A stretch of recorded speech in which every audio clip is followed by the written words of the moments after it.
Hello, my dear students. Welcome back to मेरे वाले notes.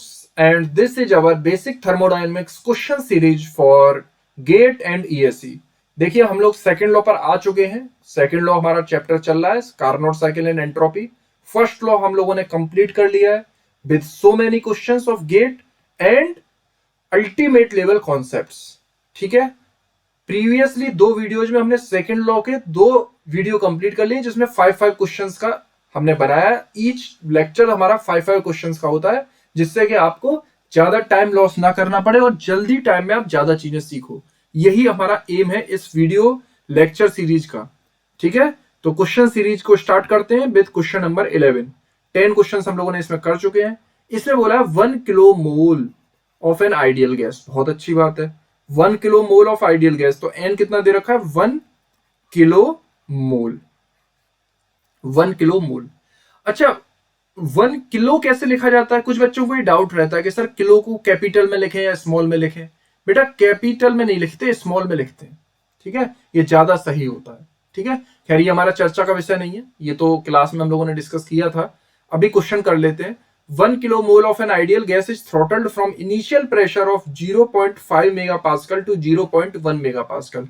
Initial pressure कितना है 0.5 मेगा पास्कल और फाइनल प्रेशर आपका कितना है 0.1 मेगा पास्कल. ठीक है बच्चों, बहुत अच्छी बात. इनिशियल टेम्परेचर T1 कितना दे रखा है 300 केल्विन. और इसमें प्रोसेस बोला हुआ थ्रोटल्ड. थ्रोटल्ड मतलब throttling process. During throttling process हम लोगों ने पढ़ा था प्रेशर डिक्रीज होना चाहिए, डिक्रीज हो भी रहा है. टेम्परेचर के साथ कुछ भी हो सकता है, वो जूल थॉमसन कॉफिशिएंट या कर्व से हम लोगों ने सीखा हुआ है. पर प्रेशर डिक्रीज होता है ये हम जानते हैं, वो हो भी रहा है 0.5 मेगा पास्कल से 0.1 मेगा पास्कल. एक चीज और हमने पढ़ी थी, यहां पे बोला है ideal gas for a throttling process. Ideal gas throttling process क्या होता है enthalpy same. Initial enthalpy equal to final enthalpy. यानी कि for a throttling process initial enthalpy equal to final enthalpy. For an ideal gas H1 को क्या लिख सकते हैं CpT1, H2 को क्या लिख सकते हैं CpT2. यस. Cp से Cp खत्म, ये आएगा T1 इक्वल टू T2.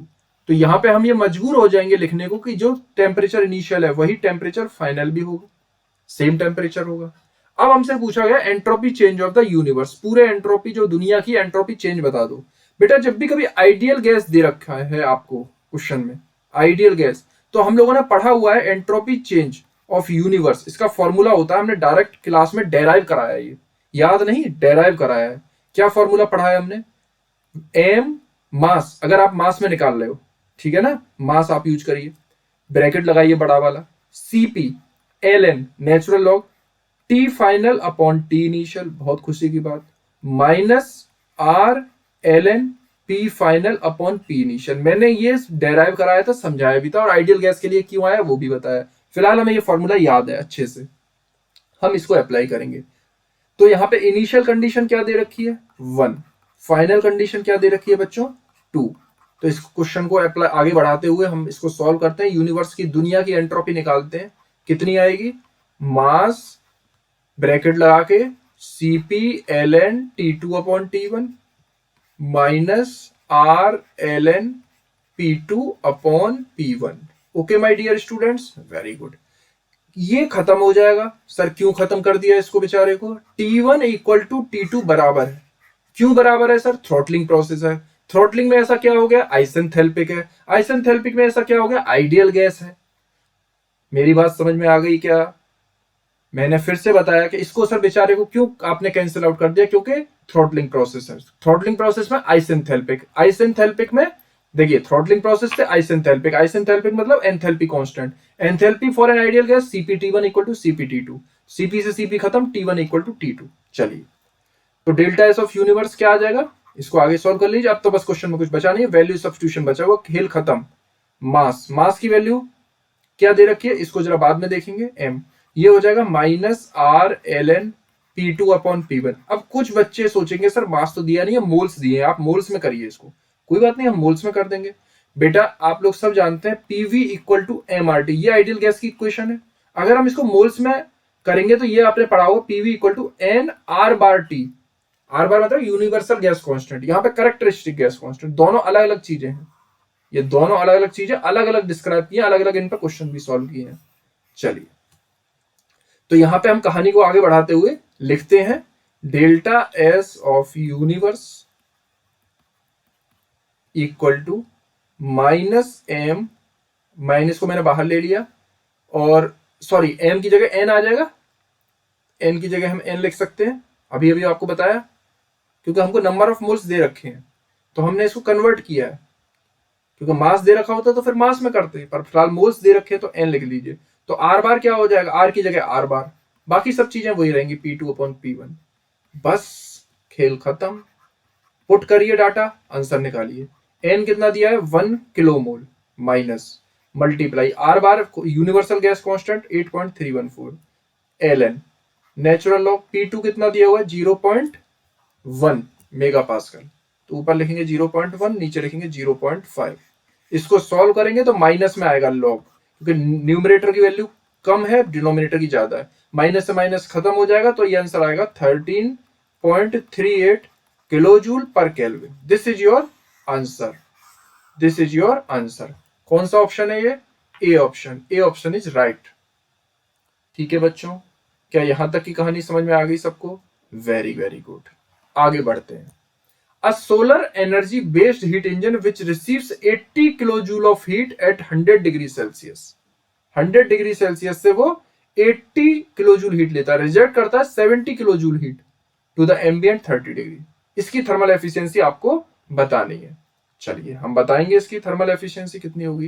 देखिए बेटा, हाई टेम्परेचर सोर्स कितने पे दे रहा हुआ है 100 को कन्वर्ट करो केल्विन में 373 केल्विन।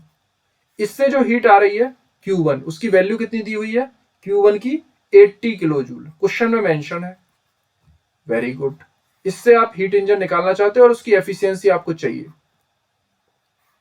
ये सिंक में हीट की जो जा रही है वो कितनी जा रही है 70 किलो जूल। सिंक कितना टेम्परेचर पे मेंशन है, सिंक की वैल्यू कितनी है 30 डिग्री सेल्सियस, मतलब 303 केल्विन। ठीक है बच्चों, वेरी गुड। थर्मल एफिशिएंसी कितनी आएगी, थर्मल एफिशिएंसी आ जाएगी आपकी W अपॉन Q1, मतलब जितना वर्क मिल रहा है डिवाइड बाई हीट सप्लाई। ठीक है, अब वर्क कितना होगा, वर्क होगा सर Q1 माइनस Q2। बेटा एनर्जी बैलेंस लगा दीजिए, सिंपल क्वेश्चन है। W equal to Q1 minus Q2, जितनी हीट अंदर गई Q1 और बाहर कितनी निकली W और Q2 के फॉर्म में, तो W equal to Q1 minus Q2 सब जानते हैं। Q1 की वैल्यू कितनी दे रखी है 80, Q2 की वैल्यू कितनी दी है 70, Q1 की वैल्यू कितनी दी है 80। सॉल्व करिए, फटाफट सॉल्व करिए, आंसर कितना आ रहा है 0.125, मतलब कितनी परसेंट एफिशिएंसी हो गई परसेंटेज के टर्म में 12.5% is your answer. Very very good, easy question, easy answer. Question number 13, ये 13th क्वेश्चन है, इसमें आपको एक रिजल्ट है जो आपको याद रखना है। रिजल्ट क्या होता है सर, देखो दो जब भी इंजन दे रखे होते हैं आपको, एक इंजन दे रखा है कपल्ड इन सीरीज और वो दोनों सीरीज में कपल्ड किए हुए हैं, यानी कि दो साइकिल्स हैं वो सीरीज में कपल्ड किए हैं। जो टॉपिंग साइकिल है यानी ऊपर वाली साइकिल, उसकी एफिशिएंसी 30%, बॉटमिंग साइकिल है उसकी एफिशिएंसी 20%। तो कंबाइंड एफिशिएंसी का फॉर्मूला क्या होता है, सब लोगों को याद होगा, क्लास में कराया है। Efficiency of 1 plus efficiency of 2 minus product of efficiency, ये फॉर्मूला होता है। बस पहले वाले की एफिशिएंसी अगर सीरीज में होंगे, फॉर सीरीज, ये याद रखना है आपको। ये कब वैलिड है, फॉर सीरीज केस। तो एफिशिएंसी ऑफ 1 कितनी दे रखी है बच्चों 0.3, एफिशिएंसी ऑफ 2 कितनी दे रखी है 0.2, माइनस एफिशिएंसी का प्रोडक्ट 0.3 इंटू 0.2, तो कंबाइंड साइकिल की एफिशिएंसी इतनी आ गई।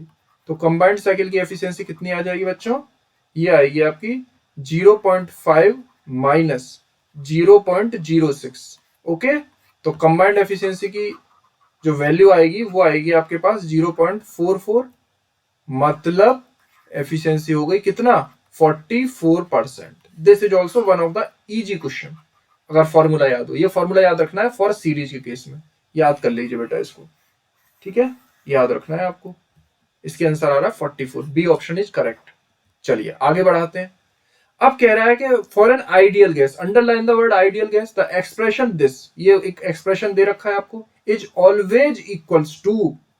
तो देखिए एक्सप्रेशन को लिखते हैं और समझने की कोशिश करते हैं। Delta S upon delta T at pressure constant, constant pressure की बात हो रही है, minus T delta S upon delta T at constant volume. बहुत अच्छी बात है सर। ये तो हम जानते हैं कि delta S upon delta T यानी टीएस डायग्राम में अभी अभी देखा था हमने लास्ट लेक्चर में। क्या कहा था हमने, चलो यही बता देता हूं आपको। बताया था मैंने आपको स्लोप के बारे में कि dt ओवर ds, इसका स्लोप कितना होता है सर, होता है t अपॉन cp, जब हमारा प्रेशर कांस्टेंट हो। यहां पे सर प्रेशर कांस्टेंट की बात भी कह रहा है, बहुत अच्छी बात। इसी तरह से dt over ds for constant volume, volume constant, ठीक है ना, प्रेशर कांस्टेंट, तो इसकी वैल्यू होती है t अपॉन cv। अच्छा यहाँ पे सर डेल्टा लिख रहा है, मतलब इस तरह से लिखा हुआ है पार्शियल टाइप का, यहाँ पे आप डी लिख रहे हो क्योंकि बेटा हमने यहाँ पे प्रेशर कांस्टेंट कर दिया है, ये वेरिएबल टर्म है इसलिए ऐसा लिखा हुआ है, रिप्रेजेंटेशन करने का तरीका है। ओके, इसमें कंफ्यूज नहीं होना है। तो इस वाली इक्वेशन को कुछ अलग टाइप से हम ऐसे लिख सकते हैं, T as it is del S over del T at constant pressure क्या आ जाएगा, टी अपॉन सीपी का इनवर्स, क्योंकि डी एस ऊपर है डी टी नीचे है, तो ये आ जाएगा सीपी अपॉन टी, उल्टा हो जाएगा ना ये value, very good, minus T, ये भी वैल्यू उल्टी हो जाएगी भाई, ऊपर एंट्रोपी है नीचे टेम्परेचर है, तो ये हो जाएगा सी वी अपॉन टी। अब देखिए टी से टी कैंसिल, टी से T cancel, CP minus CV आ गया सर। ये तो हमारा जाना पहचाना सीपी माइनस सीवी, इसे तो हम जानते हैं, ये होता है आर।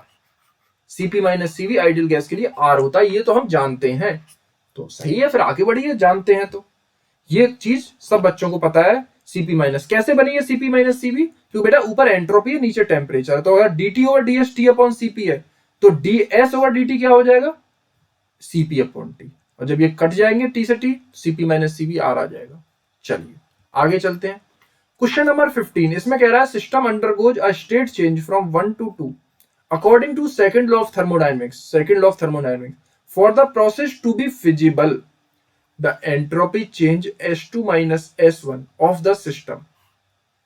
हमसे क्या पूछा हुआ है, एंट्रोपी चेंज निकालनी है आपको, S2 minus S1, S2 minus S1 हमको निकालना है एंट्रोपी चेंज, ठीक है, इन द क्वेश्चन नंबर 15। तो बेटा S2 minus S1 delta S होता है और ये सिस्टम के लिए निकालना है। मैंने आपको क्लास में एक बहुत इंपॉर्टेंट कॉन्सेप्ट बताया था, वो मैं आपको अब दोबारा बता देता हूं। देखिए दो चीजें होती हैं, for feasible, for feasibility of process, बहुत इंपॉर्टेंट है, गोल्डन सेंटेंस है ये। सबसे ज्यादा बच्चे मुझसे डाउट में पूछते हैं, सबसे ज्यादा जो एंट्रोपी में सबसे ज्यादा डाउट मुझसे फोन पे पूछते हैं बच्चे, वो इसी बारे में पूछते हैं। सुनना ध्यान से, for feasibility of process delta S of universe is always greater than और इक्वल टू 0, पर यूनिवर्स होना चाहिए यहां पे। अगेन एक बात और कहूंगा मैं, दूसरी बात ये है, फॉर फिजिबिलिटी, ये क्या लिख दिया, अरे सर ये क्या लिख दिया, फिजिबिलिटी की स्पेलिंग में एस बनाइए पहले, ओके ओके बना देते हैं, फॉर फिजिबिलिटी, अब ठीक है, अब अच्छा है, फॉर ऑफ प्रोसेस, जब प्रोसेस फिजिबल हो, फिजिबल मतलब एग्जिस्टिंग प्रोसेस हो, प्रोसेस फिजिबल हो, तब उसमें अगर सिस्टम की बात करें, सिस्टम के बारे में बात कर रखा है, तो वो कुछ भी हो सकता है, can be positive, can be negative और 0। ये बेटा दो गोल्डन कॉन्सेप्ट है, वेरी वेरी इंपॉर्टेंट। मैं इसको अलग पेन से स्टार मार्क करूंगा आज आपके लिए, अलग पेन से, अलग इंक से। ये देखिए, ये बहुत इंपॉर्टेंट चीज है, ठीक है, ये बहुत इंपॉर्टेंट चीज है माय डियर स्टूडेंट्स। चलिए आपको ये चीज समझ में आ गई, तो बस अब हमको क्या करना है, हमको ये देखना है क्वेश्चन में क्या दिया हुआ है, यूनिवर्स दिया है या प्रोसेस दिया है या फिर मतलब सिस्टम दिया है। यहाँ तो सर सिस्टम की बात कर रहे हैं, तो सर सिस्टम के लिए आपने जो दूसरी कंडीशन बताई, can be positive, can be negative, can be 0, तो ये आपका can be positive, can be positive, negative and 0, कुछ भी हो सकता है, यस, तो इसका आंसर हो गया डी। अगर यहाँ पे सिस्टम नहीं बोलता, यूनिवर्स बोलता, तब आपका आंसर क्या हो जाता, ए ऑप्शन हो जाता। मेरी बात समझ में आ गई आपको, यहां पे मैंने इसलिए कॉन्सेप्ट लिख दिए, ठीक है बच्चों। चलिए थैंक यू सो मच, ये आज की कहानी समाप्त हुई। सब्सक्राइब कर दीजिए चैनल को, लाइक कीजिए, शेयर कीजिए, और हाँ हमारा एक टेलीग्राम ग्रुप है, उसका लिंक डिस्क्रिप्शन बॉक्स में मिल जाएगा, उसको भी आप ज्वाइन कर सकते हैं, ठीक है। मिलते हैं अगले लेक्चर में, तब तक के लिए ओके बाय।